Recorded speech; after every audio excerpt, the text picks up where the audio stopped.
विद्यार्थियों, मैं doctor M के शर्मा, सह आचार्य गणित, गवर्नमेंट कॉलेज राजगढ़ अलवर। आज तुम्हें दो चरों की सीमा मान को कैसे ज्ञात करते हैं उसके उदाहरण और दो चरों के फलन की सातत्यता की क्या परिभाषा होती है उससे संबंधित उदाहरण आज बतलाने जा रहा हूँ। सर्वप्रथम हमने दो चरों के सीमा क्या होती है उसकी परिभाषा पूर्व में आपको दी और उसकी जो उदाहरण है वो मैं आपके सामने ले रहा हूँ।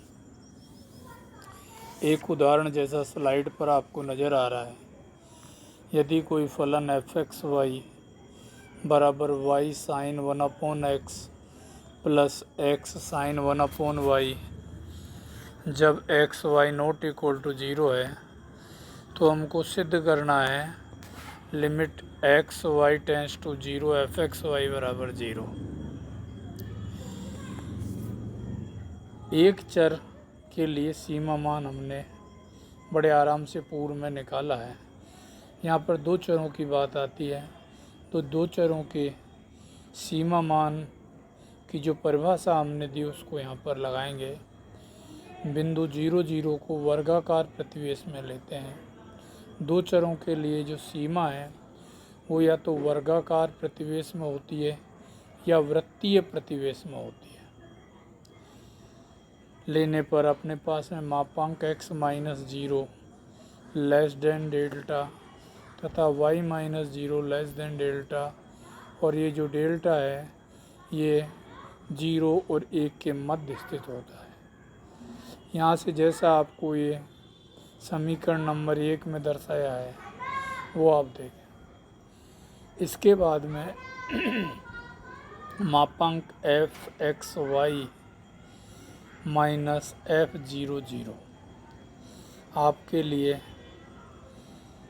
यहाँ पर इनके मान रखने हैं।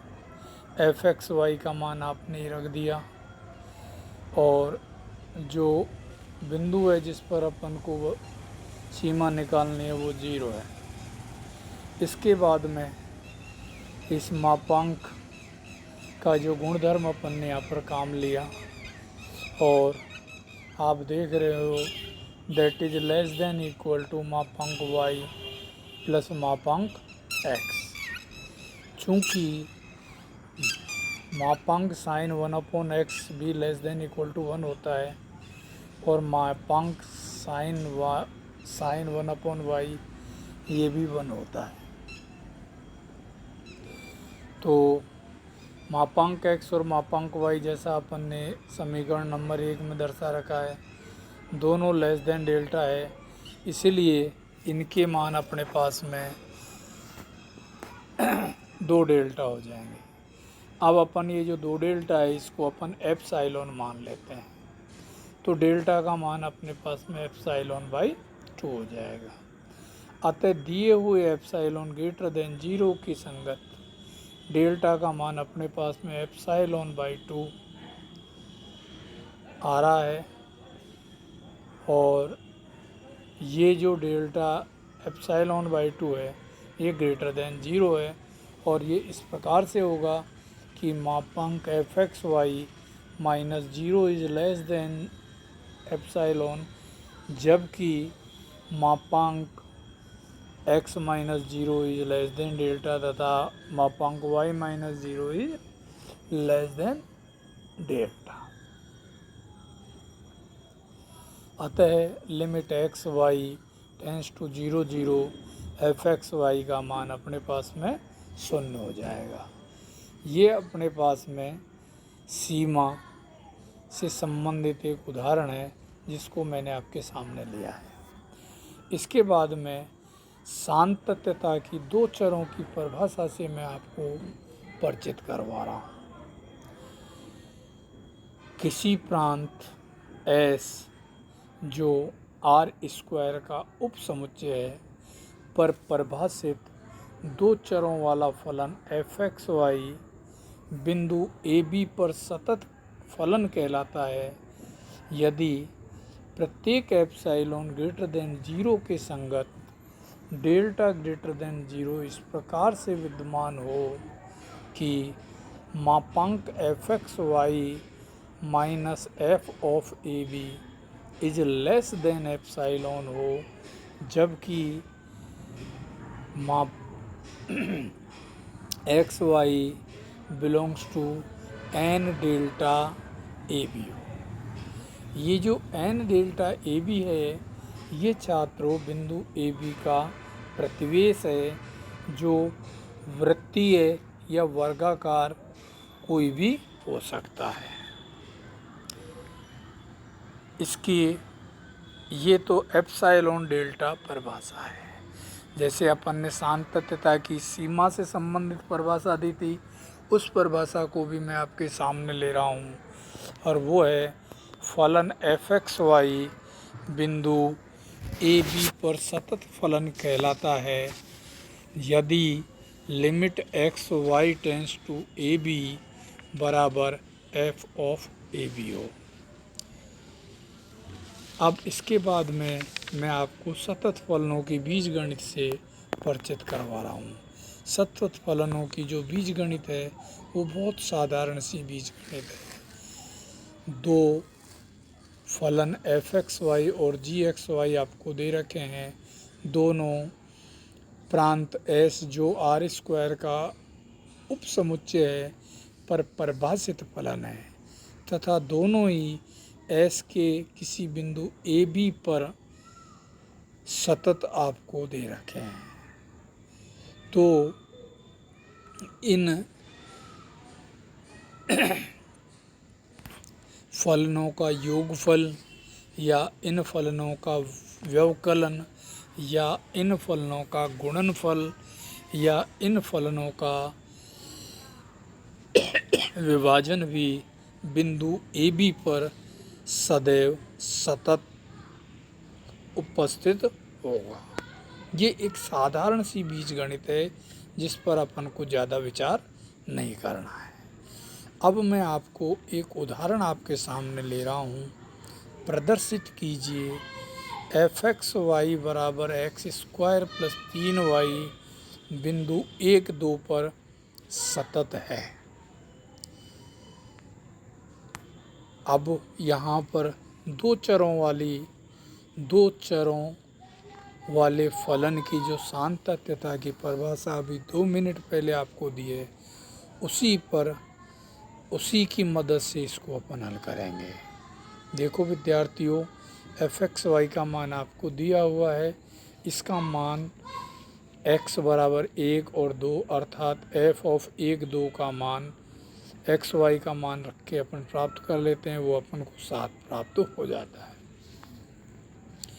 इसको सतत फलन सिद्ध करने के लिए हमें प्रत्येक एप्सिलॉन ग्रेटर देन 0 के संगत डेल्टा ग्रेटर देन 0 इस प्रकार से लेना होगा कि मापांक F X Y minus F 1, 2 less than epsilon, जबकि मापांक x minus 1 less than delta तथा मापांक y minus 2 less than delta होना चाहिए।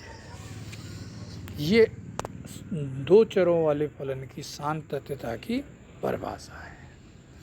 हम सातत्यता की परिभाषा से इसको प्रूफ करते हैं, और प्रूफ करने में सर्वप्रथम हम लेंगे मापांक x minus 1 is less than delta तथा मापांक y minus 2 is less than delta, जबकि डेल्टा जो है आपका 0 और 1 के मध्य स्थित है। अब मापांक F X Y minus F of 1, 2 बराबर अपन ने पास में यहाँ पर हम एफ ऑफ एक्स वाई 1, 2 का मान रख देते हैं, तो आपके पास में x square plus 3y minus 7 प्राप्त हो जाता है। अब जो समीकरण 1 आपको दर्शा रखा है उसमें मापांक की परिभाषा को मापांक x minus 1 less than delta पर अप्लाई करते हैं तो आपके पास में x greater than delta minus 1 less than delta plus 1 हो जाएगा। और उसको मापांक y minus 2 less than delta पर अप्लाई करते हैं तो यहाँ पर अपन को y greater than 2 minus delta less than 2 plus delta हो जाएगा। और इसके बाद में इसको जो अपना मापांक f of X Y minus f of 1 2 का जो मान समीकरण 2 में निकला है अर्थात मापांक x square plus 3y minus 7 के अनुसार इसको व्यवस्थित करते हैं। और इसको व्यवस्थित करने पर आप देखते हो आपके पास में मापांक x square plus 3y minus 7 इसका मान लेस देन 6 डेल्टा आता है।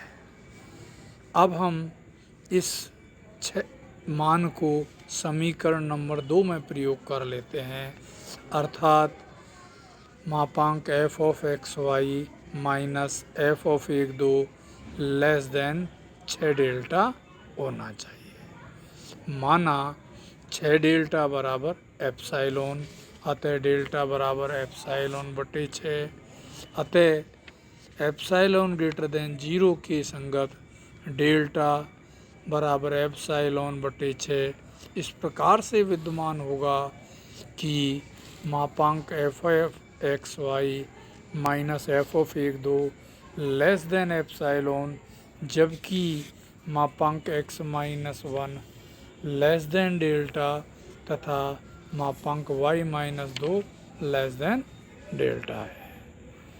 यह अतः f ऑफ एक्स वाई बिंदु 1 2 पर सतत फलन होगा।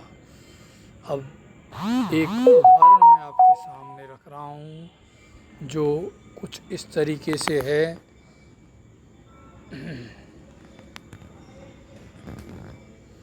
और ये उदाहरण आप स्वयं को ही करना है जिसकी काफ़ी कुछ मदद मैं आपको दे दूंगा। वैसे कि उदाहरण ये है कि कोई फलन आपको यहाँ पे दिया हुआ है f ऑफ एक्स वाई जिसका मान 3x वाई बटे under root X square plus Y square है जब X Y not equal to 0 है और एक्स वाई बराबर 0 है तो फलन का मान k दिया हुआ है।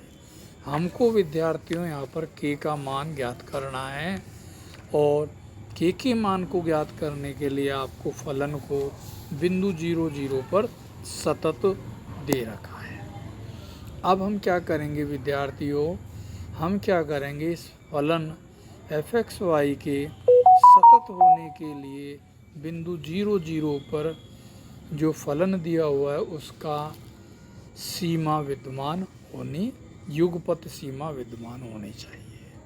अर्थात limit x tends to 0 y tends to 0 f of X Y ये फलन की युगपत सीमा होती है और इसका मान f ऑफ एक्स वाई का 0 0 पर मान के बराबर होना चाहिए।